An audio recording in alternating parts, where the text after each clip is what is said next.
Hi, welcome to Quality Life. We are a Grace Teaching New Covenant ministry. Today we are going to talk about counting the cost of following Jesus.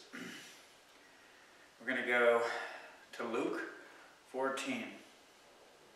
Now large crowds were accompanying Jesus, and turning to them, and he said, "If anyone comes to me and does not hate his own father, his mother and wife and children and brothers and sisters, and even his own life, he cannot be my disciple.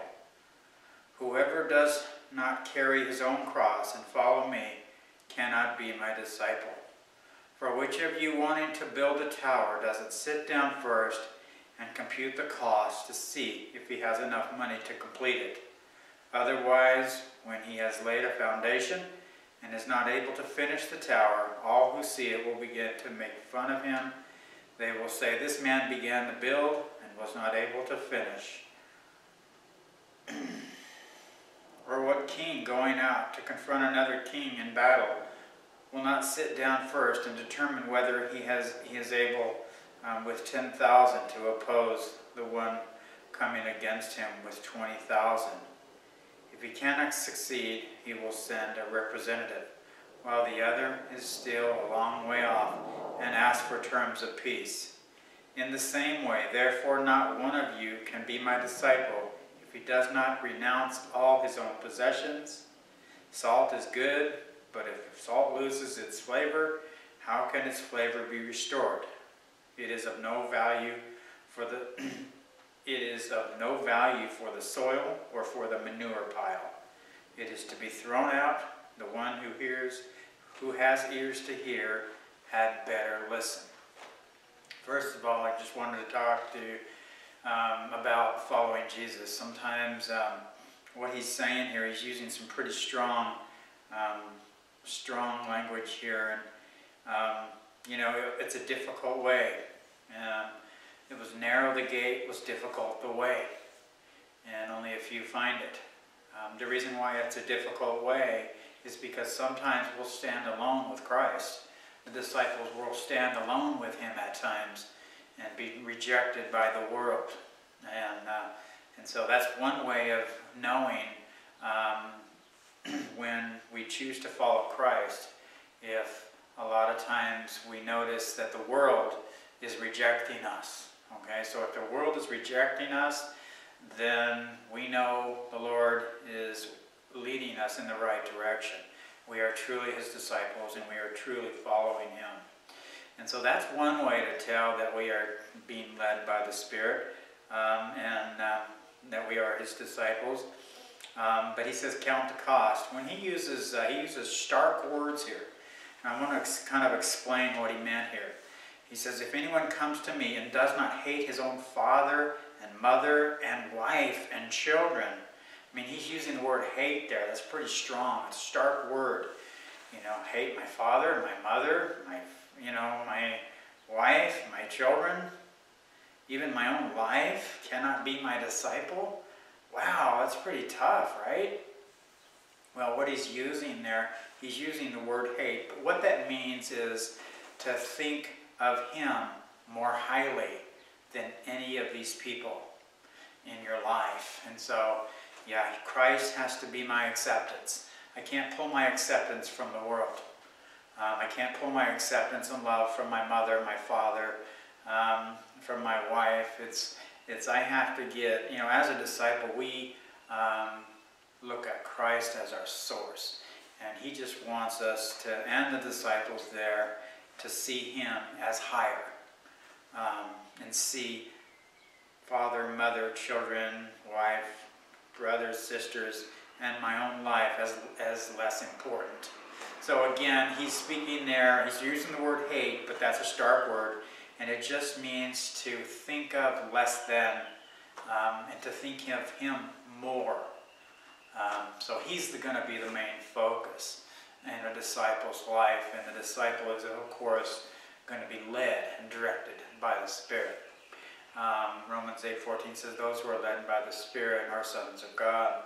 Philippians 1:6 again, is going to be discipleship. And that's where that starts from the time of conversion, clear till the time we're absent from the body, present with the Lord. Now, as we have been grafted into Christ as a branch, that vine life is in us. And as we trust in Christ as our life and source today, to bear His character to the world and be led by His Spirit, we might get rejected by the world. And this might include family, friends that we once knew, people that we saw as really important in our life and still are important in our life, might not want to hear this message of Christ, and they might not want anything to do with us anymore. So there might be some rejection there, and if there is, just remember, we are on the right track. I want to go to John 15 to sum this up. Jesus describes the world's hatred. Now remember that in Hebrews, the author of Hebrews writes, and I believe it's in chapter 13, where he says, Jesus Christ is the same yesterday, today, and forever. That means the world's hatred for Jesus yesterday is the same today and forever. Now we have to remember, as a branch, we were grafted into the vine. And as disciples of Jesus Christ, as followers of Christ, that life is now in us, leading and guiding us. And so we have to remember there is the world's hatred, just as He explained it to the early disciples. This is applicable in our lives as well. I'm going to read from John 15. I'm going to start with verse 18. If the world hates you, be aware of it. Be aware that it hated me first.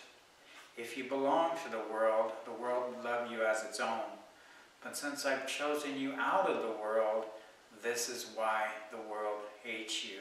And again, that word hate is a stark word, but when he says hate, he's just going to remember that's just to think of less than.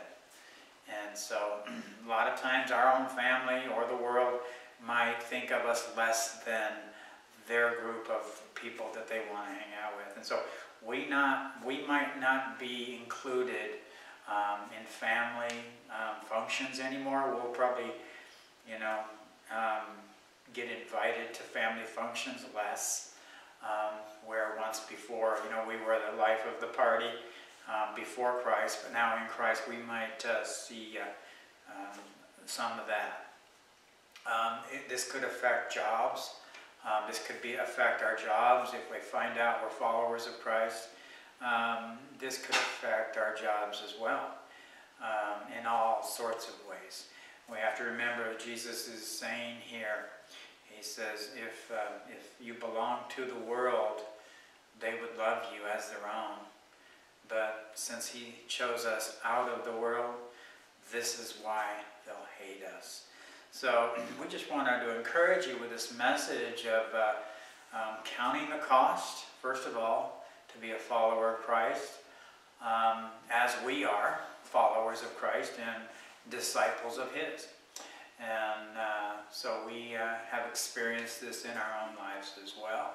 So I'm sure a lot of you guys have experienced this as well too. But, and it is painful. It is very painful to be rejected by the ones you love the most.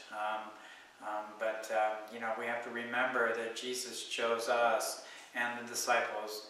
I like what He said. He says, you never chose me, but I chose you and appointed you to bear fruit. This is a picture of Him coming into our neighborhood, choosing us, saving us, and leading us out of that neighborhood. And so sometimes we're led away from the people that we loved, our own families, And so they might not want anything to do with Jesus. He's probably chosen them, but they've probably just said, not for me. But if we have chosen Jesus, we have to remember discipleship it's going to start from the time of our conversion, clear up to the time we're absent from the body, present with the Lord. And that's Philippians 1:6. Says, He who has begun this good work will complete it until the day of Jesus Christ. Be encouraged. This has been QOL, Grace Teaching New Covenant Ministry. God bless and have a great day.